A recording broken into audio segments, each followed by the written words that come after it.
Guys, మహాభారతంలో ఎలాంటి యోధుడు ఉన్నాడు అని అంటే అతను చనిపోయినప్పటికీ కూడా అతని ప్రతీకారం గెలిచింది.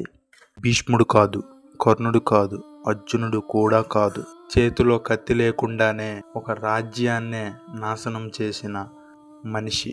అతను యుద్ధం చెయ్యలేదు, కానీ యుద్ధాన్ని పుట్టించాడు. అతను బాణాలు వెయ్యలేదు, కానీ మనుషుల హృదయాల్లో విషం నింపాడు. ఒకప్పుడు గాంధార రాజ్యంలో నవ్వుతూ తిరిగిన యువరాజు ఒకరోజు తన కుటుంబం ఆకలితో చనిపోతుండడం చూశాడు.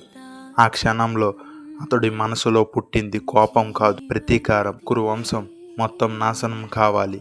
అదే అతడి శ్వాసగా మారింది. హస్తినాపురానికి వచ్చిన తర్వాత దుర్యోధనుడి చెవులో ఒక్క మాటే చెప్పాడు: నీకు రావాల్సిన రాజ్యాన్ని పాండవులు తీసుకుంటున్నారు.